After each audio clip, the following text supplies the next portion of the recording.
Hello friends, तो फिर से आप सभी का स्वागत है आपको यूट्यूब चैनल कॉम्पिटिटिव स्टडी में। सो गाइस, आज की इस वीडियो में हम लोग सिमुलतला आवासीय विद्यालय के लिए जो सबसे इम्पोर्टेंट चैप्टर है लिटरेचर का, उसको हम लोग इस वीडियो में देखेंगे। जो फर्स्ट चैप्टर है लिटरेचर का, इस वीडियो में हम लोग शुरू करेंगे। और ये आपको एग्ज़ाम में 3 से 4 मार्क्स की गारंटेड है कि हर साल आता है और इस साल भी आएगा। इसीलिए इस चैप्टर को अच्छे से पढ़ लीजिएगा, the smell of bread and the sound of money. और मैं क्वेश्चन भी बता दूंगा कि कैसे क्वेश्चन आएंगे, ठीक है। तो चैप्टर यहाँ से शुरू होता है। There was a once a stingy baker but he bake delicious bread.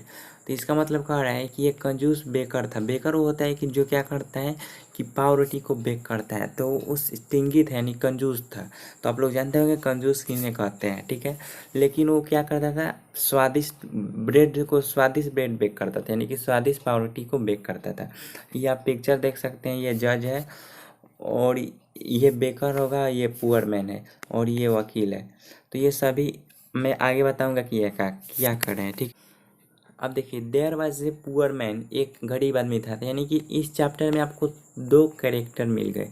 यानी कि कौन कौन कैरेक्टर है। पहला आपने देखा कि एक बेकर जो कि पाव रोटी को बेक करता है, कंजूस है लेकिन स्वादिष्ट बेक करता है।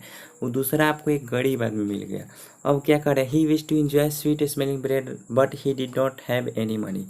तो उस जो ब्रेड से अच्छी खुशबू आ रही थी, मीठी खुशबू आ रही थी, वो उसको स्मेल करना बहुत ही पसंद था, उसका सुगंध लेना बहुत ही पसंद था, लेकिन उसके पास पैसे नहीं है। गरीब आदमी था तो उसके पास पैसे नहीं है। तो जो ब्रेड से जो सुगंध आ रही थी, मीठी सुगंध, उसको लेना बहुत ही अच्छा लगता था, लेकिन उसको पैसे नहीं है। So he would stand outside the bakery every day. इसीलिए वो बेकरी यानी कि जो जहाँ पर ब्रेड को बेक किया जाता है, उसके दुकान के बगल में वो डेली खड़ा होता था, बाहर खड़ा होता था, enjoying the nice smell of the baking bread. और जो ब्रेड वहाँ पर बेक हो रहा था, उसका स्मेल ले रहा था डेली, ठीक है। The baker was very angry. जब ये बेकर को पता चली तो बहुत ही गुस्सा हो गया गरीब आदमी के साथ। He felt that anyone who smell this delicious product should pay for his smell. और उसको ऐसा लगा कि जो भी इस स्वादिष्ट भोजन का स्मेल सुगंध ले रहा है, उसको इसके लिए पैसे देने पड़ेंगे। So he took the poor man to the court. इसीलिए उसने गरीब आदमी को कोर्ट लेकर गया। देखिए, स्मेल के लिए सुगंध। यहाँ से भी एक क्वेश्चन आ सकता है कि for what purpose the baker took the poor man to the court, यानी कि किस कारण से बेकर ने पुअर मैन को, गरीब आदमी को, कोर्ट ले गया। तो आप कह सकते हैं कि यहाँ से होगा he felt at anyone who smelled his delicious product, यानी कि जो भी उसके स्वादिष्ट भोजन का सुगंध लेगा, उसको उसके लिए पैसे देने पड़ेंगे। तो ये लाइन आपको ऑप्शन में दिया होगा, आपको फिलअप चूज करके करेक्ट करना होगा, ठीक है। द जज heard the baker's complain patiently. अब जज ने उस बेकर के कंप्लेन को अच्छे से दम धैर्य पूर्वक से सुना, दम ध्यान से सुना। Then he asked the poor man. अब फिर उसने गरीब आदमी से पूछा, do you have any money, क्या तुम्हारे पास कोई पैसे हैं। The poor man search he pocket and produce 2 small coin. और पुअर मैन ने अपने पॉकेट खोजा तो उसको 2 छोटे कॉइन्स मिले। This is all the money I have. और उसने कहा कि ये सभी मेरे, यही सारे मनी जो मेरे पास है, बस। ही सेड टू द जज। द जज took the money from the poor man. जज ने क्या किया कि गरीब आदमी से पैसा लिया। The baker was dilated.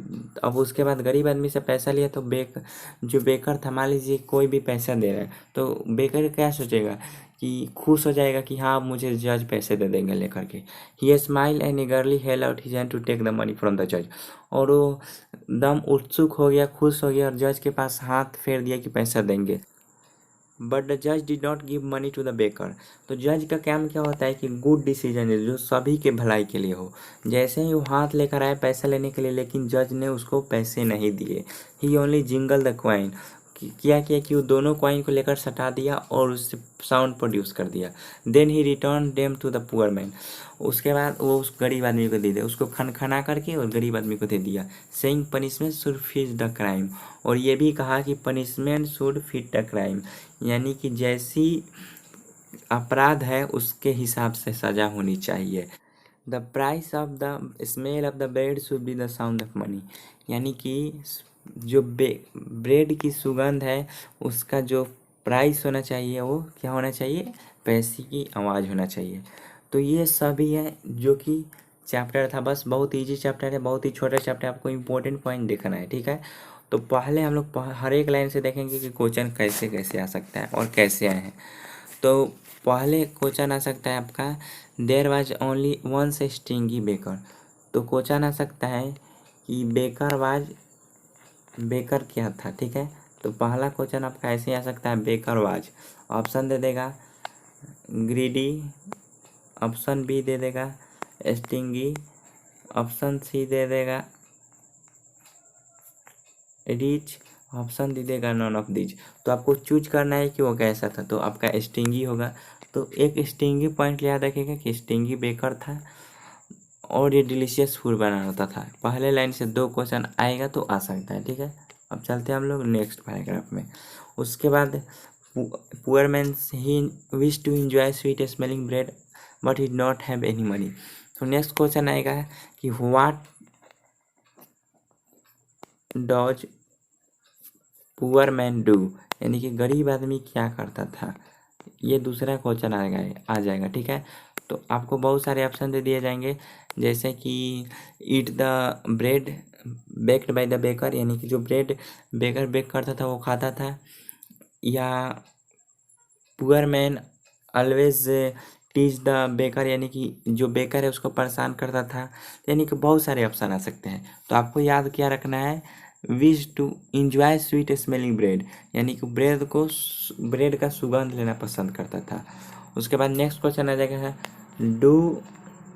Next question आ जाएगा why poor man wish to smell. तो ये क्वेश्चन आ सकता है कि भाई गरीब आदमी सिर्फ उसका विश स्मेल ही क्यों पसंद करता था। तो आपका आंसर क्या हो जाएगा, because he had no money, क्योंकि उसके पास कोई पैसे नहीं थे, ठीक है। So he were stand outside bakery.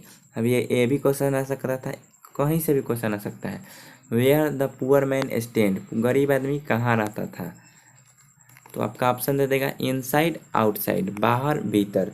तो आपको क्या करना है, आउटसाइड द बेकरी।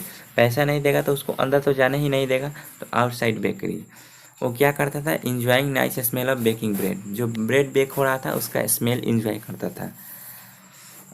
अब देखिए, अब ये क्वेश्चन आ सकता है कि व्हाट डॉज, इतना ज़्यादा क्वेश्चन नहीं आएगा, 2-4 ही आएगा, आपको सब कॉन्सेप्ट क्लियर रखना है, ठीक है। व्हाट डॉज बेकर फेल्ड, यानी कि बेकर को क्या महसूस हुआ। तो बेकर को ये महसूस हुआ कि जो भी उस ब्रेड का सुगंध लेगा उसको उसके लिए पैसे पे करने पड़ेंगे। तो ये हो गया। नेक्स्ट आ सकता है द जज heard the baker complaint patiently. और नेक्स्ट क्वेश्चन आ सकता है कि व्हाट डज जज ask to the, what does जज आस्क, यानी कि उसने गरीब आदमी से क्या पूछा। तो ये हो सकता है कि डू यू हैव मनी, क्या तुम्हारे पास कोई पैसे हैं। तो गरीब आदमी ने पैसे पॉकेट सर्च किया और उसके पास कितने कॉइन्स थे, 2 कॉइन्स। तो ये सबसे इम्पोर्टेंट क्वेश्चन यही है कि उसके पास कितने कॉइन्स थे। तो ये पहले बार आया भी है, how many coins poor person have, यानी कि उस गरीब आदमी के पास कितने पैसे थे, पुअर पर्सन के पास कितने पैसे थे। तो आपको याद रखना है 2 कॉइन्स थे, 2 स्मॉल कॉइन्स, ठीक है। अब ये भी आ सकता है कि जज ने क्या किया। तो जज जिंगल द क्वाइन, यानी कि उसको खना दिया दोनों पैसा को लेकर। तो बस यही, ज़्यादा क्वेश्चन नहीं आएगा, यहीं बस इतना ही क्वेश्चन आ सकता है। तो आज की वीडियो में इतना ही, मिलते हैं नेक्स्ट वीडियो, तब तक के लिए जय हिंद, जय भारत, वंदे मातरम।